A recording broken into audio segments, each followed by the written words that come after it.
Muito bom. Aí, Cristiane, seja Oi, muito Flávio, bem-vinda. Tá tudo me bem? ouvindo? Tô Tudo ouvindo. jóia, tudo jóia. Maravilha, que bom, né? Hoje vai dar certo. Eu- Hoje vai. Ai, ai, ai. Pessoal, muito obrigado por estar aí presente com a gente, tá bom? Como vocês sabem, Cristiane e eu estamos aí fazendo lives semanais para tratar de temas de direito do trabalho e direito empresarial, principalmente pensando na recuperação de empresa e nos processos falimentares, tá certo? O nosso intuito é, num período curto de tempo, de até 15 minutos, passar diversas informações aí para vocês e tentar dar corpo, dar conhecimento, capacitá-los para entender melhor até as notícias que andam saindo nos jornais, principalmente desde o ano passado, em razão da Covid-19, desse estado de isolamento social e de reformulação das atividades sociais que a gente está passando. Então, agradeço, Cristiano, ter aceito o convite aí, né, de estar aqui comigo hoje. Toda Tá semana na vai sua ser num dos missão. nossos perfis. E vamos começar. Hoje a gente vai falar de crédito trabalhista. E aí, pessoal, vou dar um contexto geral para vocês entenderem a lógica, tá? Quando a gente fala de crédito trabalhista, a gente está falando de direito do trabalho. E qual é a preocupação da legislação? Para ser bem curto e bem rápido com vocês entenderem, tá? A preocupação original da legislação era permitir uma organização do pagamento do crédito que privilegiasse o trabalhador. Né? Que o trabalhador pudesse ter uma sensação de segurança na hora em que descobrisse que seu empregador está entrando em processo falimentar ou que seu empregador está requerendo uma recuperação judicial. E aí, para esse crédito entrar dentro do processo recuperacional ou falimentar, aprendam, ele tem que ser um crédito quantificado. Eu tenho que saber real e centavo de quanto efetivamente é essa dívida. E enquanto a gente não sabe quanto é esse real e centavo dessa dívida, eu não posso levar meu crédito para dentro do processo recuperacional, nem posso levar meu crédito para dentro do processo falimentar. Por quê? Porque eu não sei quanto é que efetivamente deve. E se a gente não sabe, como começamos na semana passada, né, real e centavo dessa dívida, é impossível a gente fazer um planejamento de pagamento. Então, primeira informação importantíssima aí para vocês, tá? O objetivo é dar essa noção de privilégio, de benefício para o empregado, para ele ficar mais tranquilo diante do devedor, que seja no processo recuperacional, seja no falimentar, a gente está diante de potencial dívida não paga. Então, dá essa segurança. O trabalhador vai ficar mais confortável até de decidir continuar ou não trabalhando para a empresa.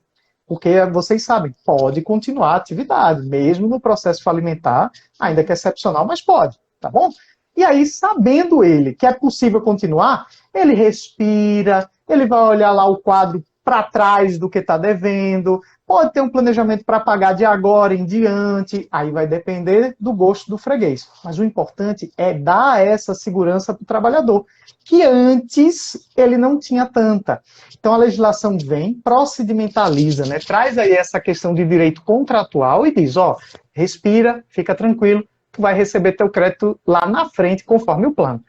Só que uma vez apresentado esse crédito, e aí eu vou pedir a ajuda de Cristiane, a gente tem todo o processo de habilitação e impugnação, que às vezes dá algumas, assim, dá uma sensibilidade mais assim aguçada de dor para quem está habilitando o crédito. E eu queria que Cristiane me ajudasse aí agora um pouquinho, explicando essa questão da habilitação e da impugnação, quando a gente pensa que o crédito está certo, mas não está tão certo assim. É exatamente isso, Flávio, que você falou. Em relação à impugnação, né, e habilitação, acho que a gente tem dois momentos aí. Habilitar o crédito é quando você não identifica o crédito na lista de credores, seja do devedor ou do administrador judicial, e você vai ali impugnar o crédito quando você discorda, né? Então você habilita quando você não encontra e você impugna quando você discorda de alguma coisa. Agora, se você não tem esse valor, você não tem a certeza, ou você está discutindo quais são as verbas devidas ou não com a empresa em uma reclamação trabalhista, você precisa primeiro, lá naquela justiça especializada, definir esse valor e depois você coloca lá na lista de credores e você vai receber nos termos do plano de recuperação judicial. Quanto que você vai receber no plano? Se o seu crédito tiver o fato gerador em data anterior ao pedido de recuperação judicial, então o seu crédito é sujeito aos efeitos da recuperação judicial. Você tem que estar na lista de credores e você tem que analisar o plano de recuperação judicial, que é o plano de pagamento que a empresa elabora no processo de recuperação judicial, para você identificar ali qual é a forma que aquela empresa vai pagar os seus créditos, quando que vai pagar, os prazos, a forma, e que informações você precisa passar para a empresa para você conseguir receber o seu crédito.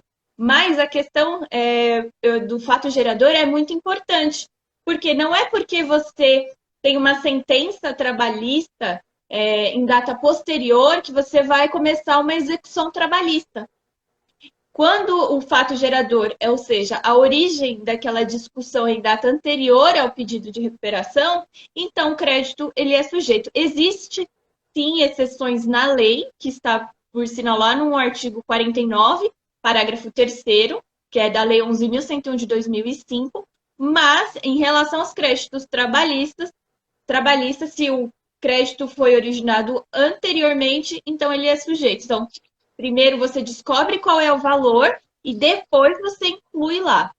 Uma outra dica que eu dou é verificar antes de qualquer discussão, levar qualquer discussão, é entender se de fato aquele crédito foi relacionado em algum momento.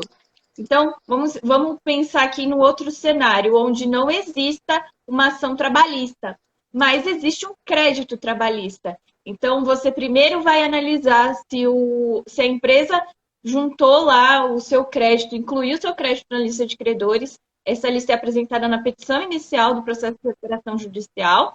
E se já existir uma lista apresentada pelo administrador judicial, você vai ver se houve modificação de classe por algum motivo, se teve alguma alteração de valor, se aumentou, se diminuiu,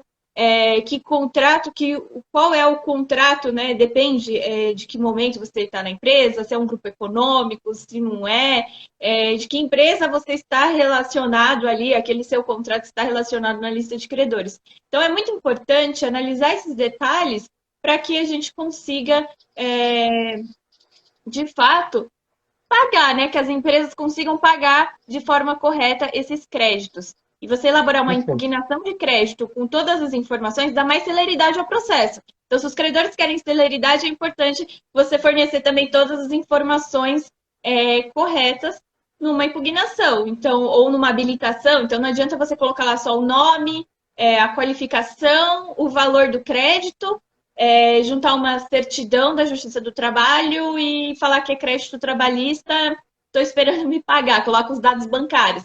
Não, quanto mais informações você incluir nessa sua impugnação, habilitação de crédito, mais rápida ela será, porque aí a gente evita várias decisões. Junte a planilha de cálculo, junte a decisão, junte o documento XYZ. Então, né, já vai ali economizar um tempo. Flávio, eu tenho um ponto aqui que eu já vi bastante discussão em habilitações e impugnações de crédito na recuperação judicial, que é em relação a custas processuais, contribuições previdenciárias e imposto de renda.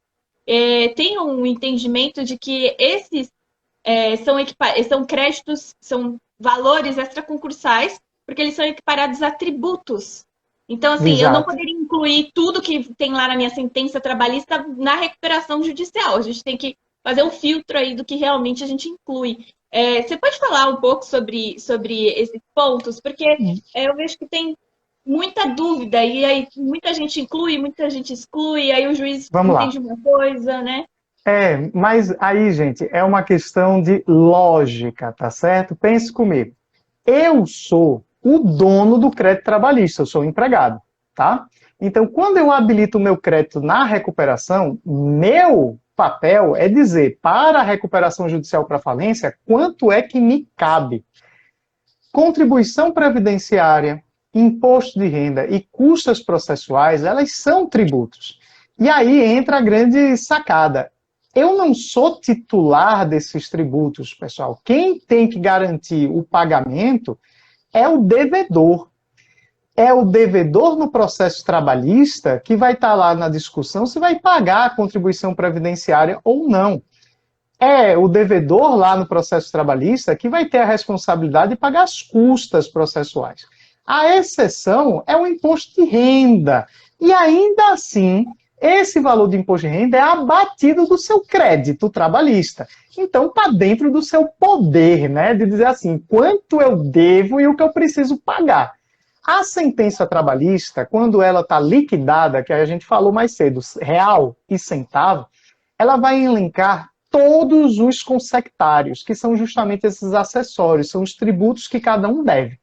E aí a importância de juntar a planilha de cálculos do seu processo trabalhista, como a Cristiana disse, para que as pessoas vejam o que é seu, o que é de sua responsabilidade e de quem é a responsabilidade por cobrar os demais. No caso, a gente sabe, fazenda pública vai cobrar a contribuição previdenciária. A fazenda pública vai cobrar o pagamento dessas custas. Não cabe a você, trabalhador, se preocupar com isso. A exceção, preste atenção, é o seu imposto de renda, tá bom? Que aí vai ser abatido do seu crédito, é o normal. A gente ia receber salário, não ia abater, gente? Vai abater na fonte, como a gente chama, do seu crédito.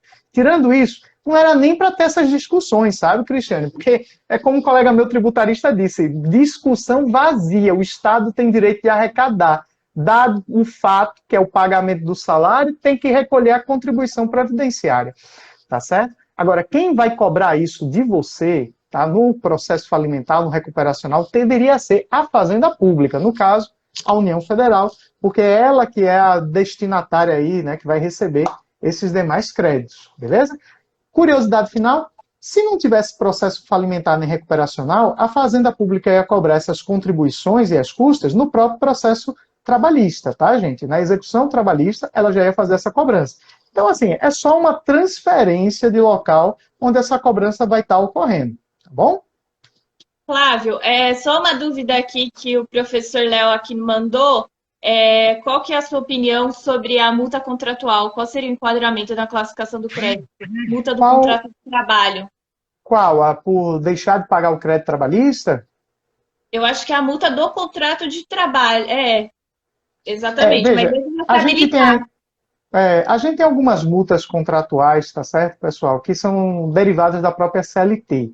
Então, no gênero, todas essas multas contratuais, dado que esse fato gerador não foi a falência, nem foi a recuperação judicial, elas são devidas pelo empregador. É falha do empregador no cumprimento de suas obrigações. É meu posicionamento bem direto, tá, pessoal? Então, se você atrasa o pagamento das verbas rescisórias, por exemplo, e é antes da recuperação da falência, você atrasou. Então, vai ter, vamos dizer assim, vai ter a obrigação de adimplir com esses valores em favor do seu empregado ou do seu ex-empregado, a depender da situação. Aí incluiria, né, no valor teria lá do que incluir. crédito. A clássica é a multa do 477 da CLT. Eu não sei se é essa que ele está se referindo aí. Essa também tem discussão, viu? Quando tem impugnação e habilitação. Coloca essa multa ou não coloca? Exato. Mas aí eu estabeleço esse marco, tá, pessoal? Antes da falência ou da recuperação, o problema foi do gestor da empresa que não se antecipou para demonstrar as suas situações de crise. Ele se responsabiliza, então, pelo pagamento, porque tem natureza trabalhista, tá? Não é, entre aspas, salário, mas é crédito trabalhista em sentido mais amplo. Como acontece aí, que foi equiparado, né, todo mundo conhece, os decorrentes de acidente de trabalho, que são as duas categorias lá do inciso 1 do artigo 8º, né? Da 11.000... oitavo? Oitavo. Da 11.000... Da 11.101? Não é ele? Eu acho que é. Não, oitavo não. É 83. Meu Deus do céu. Não, oitavo, 83, não. que tem 83. A classificação. Exato. O crédito trabalhista recebe com precedência. Olha ali a outra pergunta, né? Vamos responder antes da gente... Vamos. Se a empresa em recuperação vai à falência, um colaborador ingressa com a reclamatória trabalhista e ganha vínculo em sentença. O reclamante habilita o crédito na falência. Sim, vai ter que depois habilitar lá, tá, pessoal? Veja, a falência é causa suspensiva. Eu não vou poder continuar com a cobrança diretamente na reclamação trabalhista. A discussão, e aí eu gostaria que Cristiano explicasse para a gente, talvez seja uma pergunta para fechar, né, a nossa live seria a seguinte: Tem entra só como mais uma crédito depois dessa. concursal, entra no plano de pagamento normal, no caso específico da falência, ou ele entra como crédito extra concurso, ou seja, apareceu depois, ninguém sabia que existia, ninguém citou ele, e aí acaba sendo um crédito da massa falida já, né, que é posterior à empresa que teve a falência decretada. Me ajuda aí, Cristiano, para responder aqui É, a colega? todo isso em relação ao crédito, o que precisa analisar você faz assim, uma linha do tempo, né? A discussão, né, é em relação ao quê? Você precisa entender se a origem, né, daquela relação é antes ou depois do pedido de recuperação judicial. Então, por exemplo, quando a gente fala de uma reclamatória trabalhista de ganho de vínculo em sentença, é uma declaratória. Eu estou declarando que eu trabalhava, que tinha um vínculo anterior, né, em relação ao fato anterior. Então, eu poderia entender que é declaração de um. Me corrija se eu estiver errada.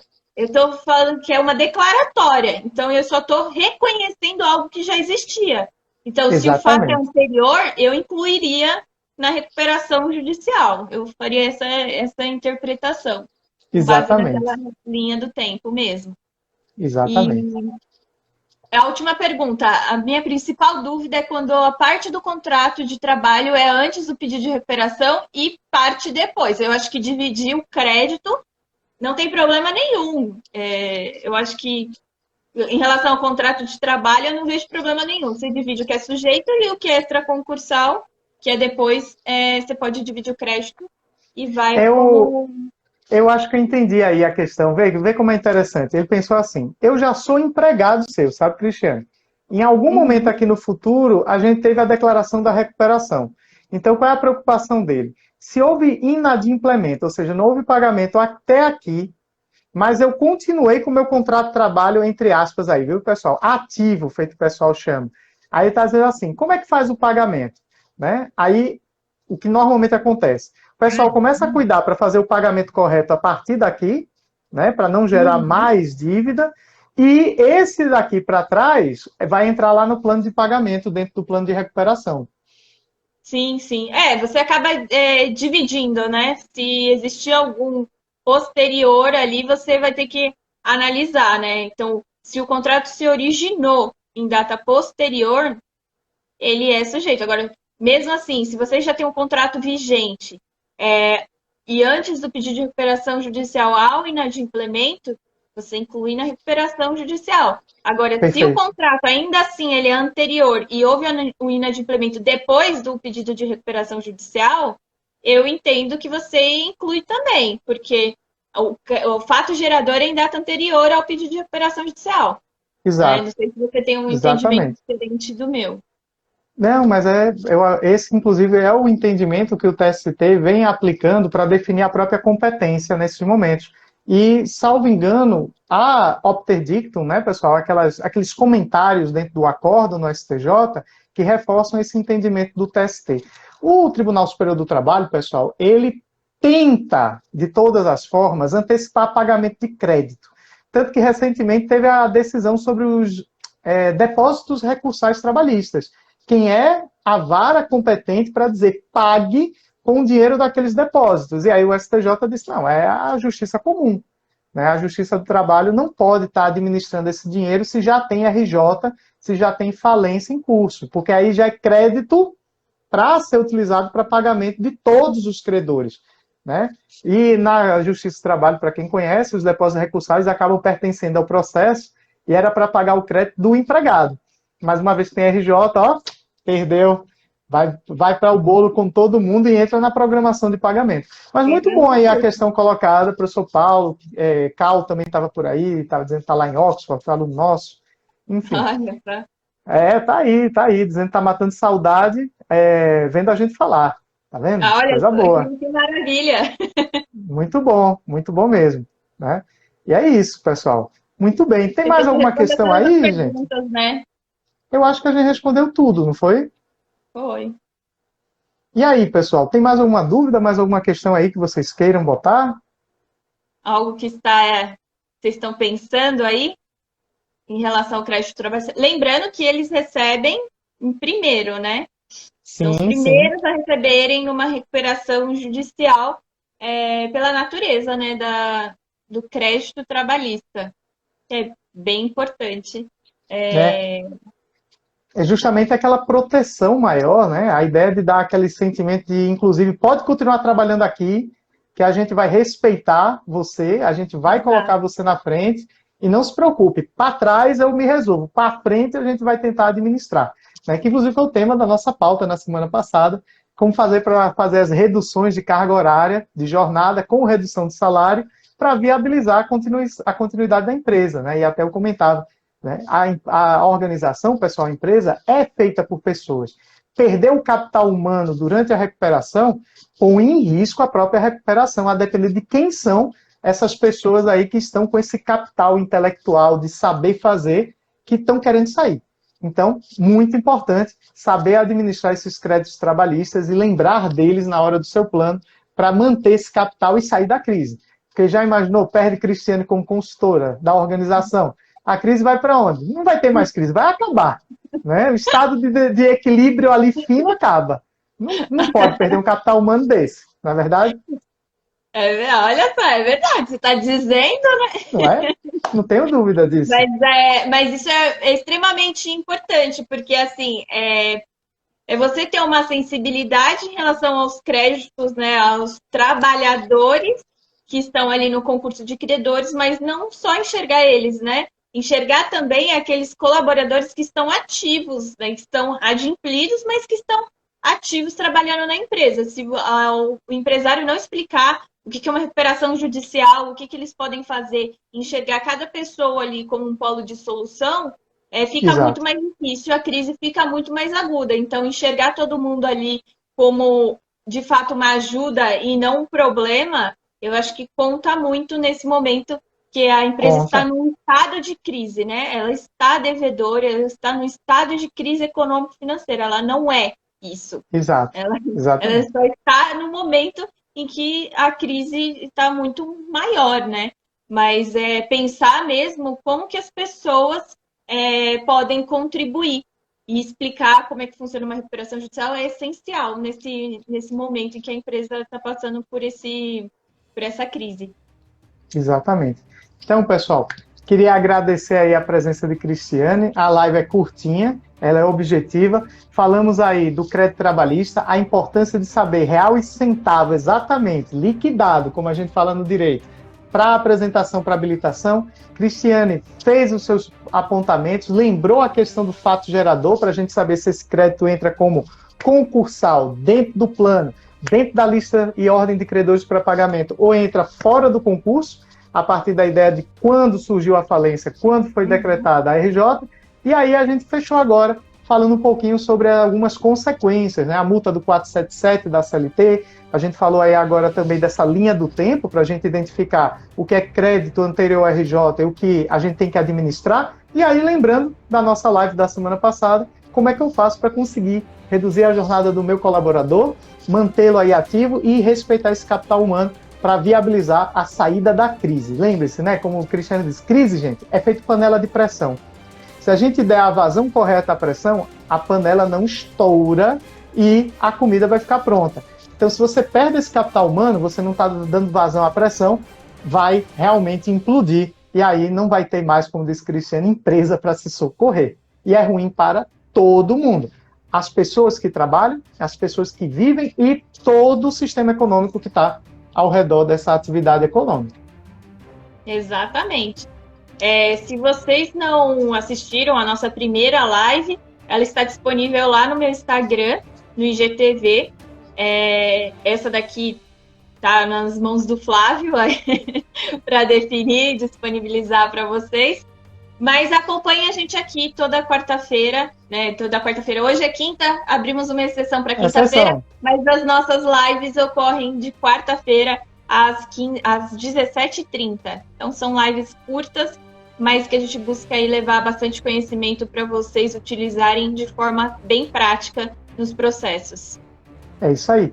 Pessoal, Obrigada. Lembrando sempre, né? Aqui a gente está apresentando posicionamentos, fique livre para mandar a sua dúvida, fique livre para questionar, que a gente aprende com o diálogo, né? As posições diferentes é que permitem a reflexão, tá bom? Exatamente. Obrigada, Então Flávio. Obrigada a todo mundo que está assistindo.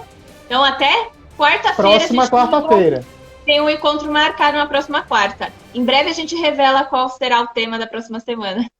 Muito bem. Tchau, tchau, pessoal. E obraubrigado, Cristiane. Tchau, gente. Tchau, Flávio.